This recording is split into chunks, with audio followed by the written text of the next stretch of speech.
Hello दोस्तों, नमस्कार। Sardar Patel educational institute द्वारा संचालित श्रीमती एम.एस. लखानी कन्या विद्यालय में आप सभी का स्वागत है। आज हम कक्षा 9 की हिंदी के बारे में चर्चा करेंगे। हिंदी में हम देखते हैं कि आज क्या पढ़ेंगे। आज हम कक्षा 9 की हिंदी में पद्य 1 जिनका नाम है आराधना, वह पढ़ेंगे। आराधना दोस्तों, आराधना यानी क्या? आराधना जिन्हें हम हर रोज़ सुबह उठते समय पहले ही करते हैं, वह है आराधना, वह है प्रार्थना। ईश्वर को हम प्रार्थना करते हैं कि हे ईश्वर, हमारे यह जो समाज है, हमारा यह जो विश्व है, इन सारे विश्व में शांति की जो स्थापना है वह हो, शांति सदैव बनी रहे, इनके बारे में विश्व मंगल की जो हम कामना करते हैं वह प्रार्थना। प्रार्थना यानी हम इसे निवेदन भी कह सकते हैं और भक्ति एवं श्रद्धा पूर्वक ईश्वर की मांग भी कह सकते हैं कि हम ईश्वर से कुछ मांगते हैं, वह भी पूरी भक्ति के साथ हम मांगते हैं, पूरी श्रद्धा के साथ मांगते हैं। हमें श्रद्धा होती है कि हम ईश्वर के पास यह जो मांगते हैं वह हमें निश्चय ही देगा ही। तो यह आराधना यानी प्रार्थना है, वह हम देखते हैं। हमारे आज की जो आराधना है वह बसंत बापट द्वारा लिखी हुई है। हमारे कवि जो बसंत बापट है, उनके बारे में हम जाने तो वह एक मराठी भाषा के ख्यातनाम कवि है। इनका जन्म महाराष्ट्र के सतारा जिले के कराड नामक गांव में हुआ था। पुणे आपकी कर्मभूमि है। राष्ट्र सेवा दल में आप अग्रणी रहे हैं। व्यवसाय से अध्यापक रहे। आपके काव्य में राष्ट्रभक्ति, समाज जागरण एवं मानवीय संवेदनाएं व्यक्त हुई है। सेतु, बिजली, सकीना, अकरावी यानी कि 11वीं दिशा, तेजसी आपकी रचनाएं हैं। यानी कि हमारे जो बसंत बापट जी हैं, उन्होंने हमें कई काव्य रचनाएं दी है। उनकी जो काव्य रचनाएं हैं उसमें हमें और राष्ट्रभक्ति है वह ज़्यादातर दिखाई दे रही है। इसके अलावा जो समाज जागृति का कार्य है वह भी हमें इनके काव्यों के माध्यम से ही जान पड़ता है। और वे कितने मानवीय संवेदनाएं अच्छी तरह से व्यक्त कर सकते हैं अपने शब्दों द्वारा, अपने काव्य द्वारा। वह मानवीय मन के अंदर जो रहे हुए भाव है वह किस तरह हमारे सामने प्रकट करते हैं, यह सारी खूबियाँ हमारे आज के कवि बसंत बापट में है। बसंत बापट जी जिन्होंने कई सारी काव्य रचनाएं दी है, उन सभी काव्य रचनाओं में से आज हम आराधना का अध्ययन करते हैं। प्रस्तुत प्रार्थना में सत्यम शिवम सुंदरम की भावना के साथ दिन दुखियों की रक्षा करना, मानवता की उपासना करना, भेदभावों को दूर करना, भेदभाव से मुक्त होकर विश्व बंधुत्व की स्थापना करना जैसे वैश्विक मूल्यों को हस्तांतरण करने की प्रेरणा देने वाली यह प्रार्थना हमें दी गई हुई है, जो कि मराठी भाषा में से ली गई हुई है और हिंदी में अनुदित की हुई है। यह जो आराधना है इसमें सत्यम शिवम और सुंदरम यानी कि जो सत्य सनातन, जो सुंदर एवं कल्याणकारी है, इनके बारे में कहा गया है कि यह हमारा जो सारा विश्व है वह सत्य है। यानी कि ईश्वर के द्वारा निर्माण किया हुआ जो सभी चीज़ है वह सभी सत्य है और सभी कल्याणकारी है। यानी कि शिव माने कल्याणकारी, यानी कि हमारे सभी के लिए बहुत ही लाभकारक है, बहुत ही अच्छी है। इसलिए शिवम यानी कल्याणकारी है और सुंदर भी है। सभी के लिए सुंदरता सभी को अच्छी लगती है, तो यहाँ पर ईश्वर ने सभी को सत्य भी दिया है, कल्याण भी दिया है और सुंदरता भी दी हुई है। साथ ही इस आराधना में कवि है वह कहते हैं कि दीन दुखियों की रक्षा हम करना चाहते हैं, यानी कि जो हमारे समाज के अंदर जो लोग हैं वह अत्यंत दीन है, दुखी है, तो इनके लिए सदैव आप रक्षा करें, ऐसी भी प्रार्थना हम ईश्वर से यहाँ पर करते हैं। मानवता की उपासना करना भी हम कहते हैं। उपासना माने पूजा, कि हम मानवता की पूजा करें। किस तरह से? तो एक मानव दूसरे मानव की सारी परेशानियों को जाने समझे और उससे जो कुछ भी बन सके, जितना भी हो सके उतना इसमें सहायता करे। तो यह है मानवता की आराधना, मानवता की उपासना। तो इसी तरह जो हमारे सच्चे जो भाव है वही आराधना काव्य में वसंत बापट जी ने दिए हुए हैं। तो देखते हैं यह आराधना में सबसे पहले कहा गया, देह मंदिर चित्त मंदिर एक ही है प्रार्थना, नित्य सुंदर मांगल्य की नित्य हो आराधना। हमारा जो देह है यानी कि हमारा जो शरीर है वह एक मंदिर की समान है, मंदिर की भांति वह अत्यंत सुंदर भी है और इनमें ईश्वर भी बसता है। हमारे शरीर में ईश्वर बसता है तो यह जो हमारा शरीर है वह मंदिर कहलाता है। चित्त मंदिर, चित्त यानी मन, हमारा मन है वह भी उसमें भी हम ईश्वर का चिंतन मनन भी करते हैं, इसीलिए वह भी मंदिर है। तो देह मंदिर और चित्त मंदिर इन दोनों की हमारी हर रोज़ की एक ही है प्रार्थना, यानी हम ईश्वर से एक ही प्रार्थना करते हैं, क्या? सत्य सुंदर मांगल्य की, यानी कि हमेशा सारे विश्व में सत्य यानी जो सत्य रूपी ईश्वर है वह शाश्वत बना रहे और सुंदरता जो है वह सारे विश्व में व्याप्त हो रहे। सारे विश्व की मांगल्य की जो कामना है वह हम इस आराधना में करते हैं कि नित्य हम सुंदर सत्य और मांगल्य की आराधना करते हैं। आगे कवि कहते हैं कि दुखियारों का दुख जाए है यही मन कामना, वेदना को परख पाए जगाए संवेदना, दुर्बलों के रक्षणार्थ पौरुष की साधना। यहाँ पर जो कवि है वह कहते हैं कि सारे विश्व में रहे हुए जो भी दुखियारे हैं उन सभी का दुख दूर हो जाए, ऐसा कुछ करना ईश्वर कि इन लोगों का जो दुख है वह आप दूर कर पाए। यही है मन कामना, हमारे मन की जो कामना है, जो इच्छा है वह यही है कि सभी दुखियारों का दुख दूर हो जाए।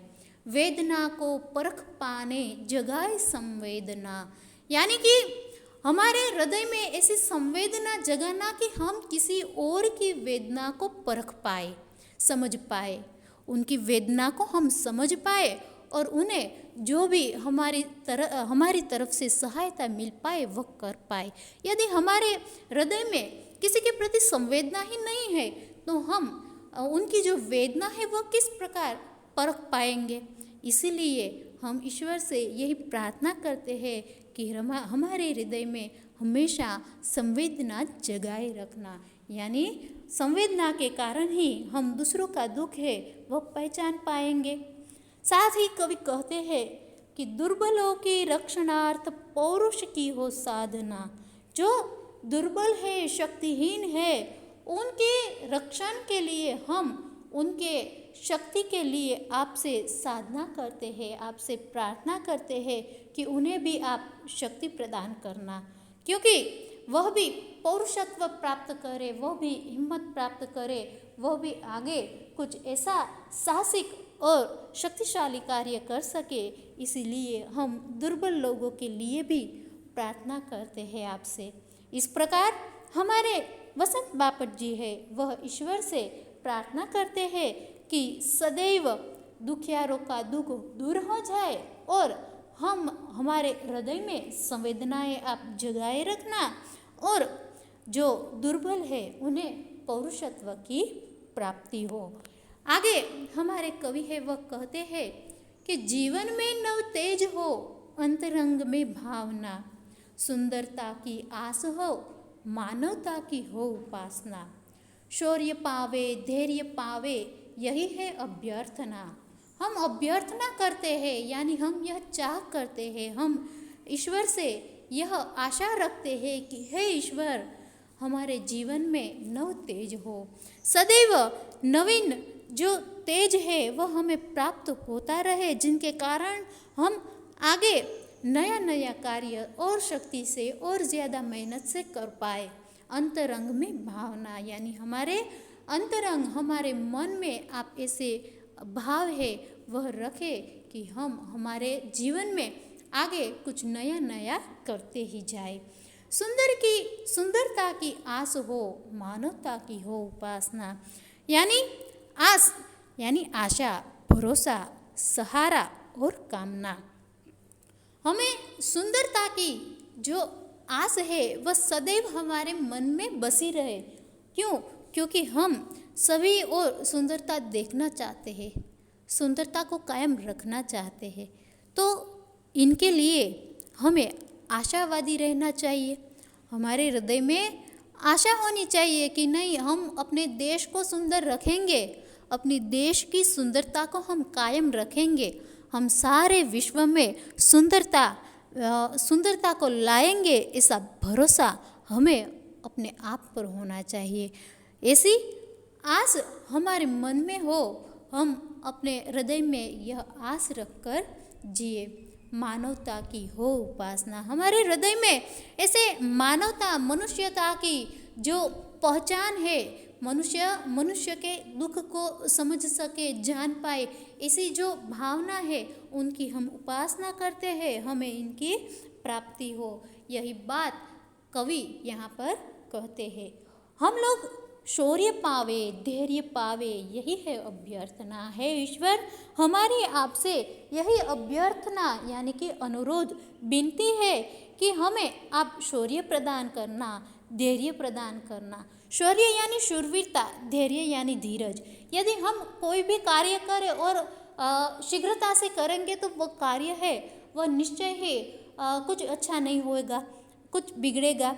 इसी कारण हमें कार्य करने में जो धीरजता है, जो धैर्य है, वह प्राप्त कराए। ईश्वर से प्रार्थना करते हैं कि अनुरोध करते हैं, हे ईश्वर, हमें धैर्य की प्राप्ति है हो जाए, ऐसा कुछ करना और हमें शौर्य की प्राप्ति करना, हमें शौर्य दिलाना कि शौर्य के कारण हम आगे हम जो भी चाहे वह कर पाए। हम हमारे विश्व को सुंदर बनाना चाहते हैं तो वह कार्य भी हम अच्छी तरह से कर पाए, इसके लिए हमें शौर्य चाहिए और धैर्य भी चाहिए। विश्व को सुंदर बनाने का कार्य यूँ आसान नहीं है, वह कार्य बहुत ही कठिन है और इनके लिए हमें धैर्य भी चाहिए। वह कार्य धीरे धीरे से हो सकता है, ऐसे ही एक ही झटके से एक ही दिन में नहीं हो सकता है। इसीलिए हम ईश्वर से नव तेज की चाह रखते हैं। आगे कहते हैं, भेद सभी अस्त होवे वैर और वासना, मानवों की एकता की पूर्ण हो कल्पना, मुक्त हम चाहे एक ही बंधुता की कामना।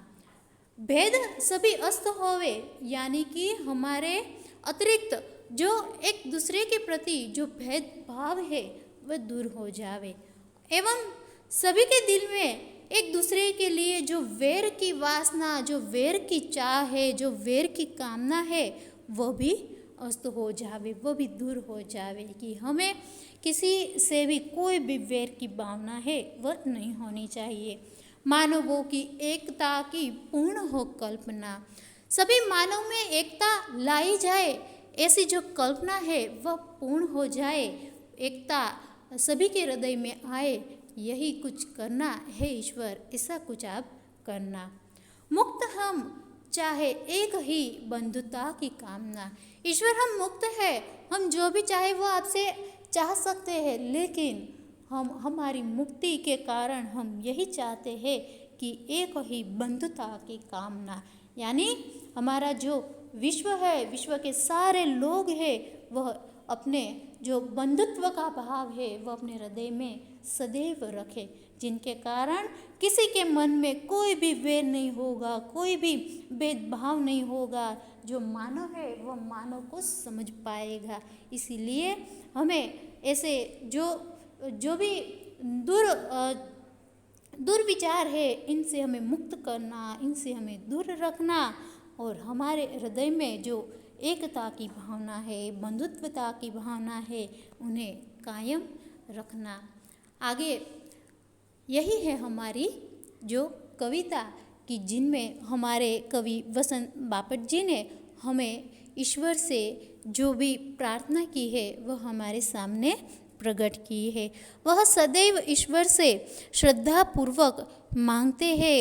वह भी क्या मांगते हैं कि मंगलकारी बात वह कहते हैं, सभी के हृदय में संवेदना चाहते हैं, सभी के हृदय में जो दुर्बल है, जो कमज़ोर है, उनके लिए वह पौरुषत्व चाहते हैं, सभी की ओर सुंदरता की आस रखते हैं, सभी के लिए शौर्य धैर्य की चाहत रखते हैं। सभी व्यक्ति के हृदय में कोई भी वैर की भावना न हो, सब बंधुत्व में एकत्व में रहे, ऐसी ही कामना कवि यहाँ पर करते हैं। तो दोस्तों यही है आज का हमारा काव्य आराधना। अब आपको होमवर्क में यानी कि अपने गृह कार्य में पाठ्य पुस्तक आधारित स्व अध्ययन करना है, यानी कि हमारा जो शब्दार्थ है उन्हें भी आपको पढ़ना लिखना है एवं हमें जो स्वापोथी हमने ली हुई है इनमें जो भी हमें प्रश्न के उत्तर है वह देने हैं। जितने भी प्रश्न दिए गए हैं उन सारे के उत्तर हमें देने हैं। तो चलिए दोस्तों फिर मिलेंगे दूसरी बार, वहाँ पर हम कोई और चर्चा करेंगे। तब तक के लिए धन्यवाद।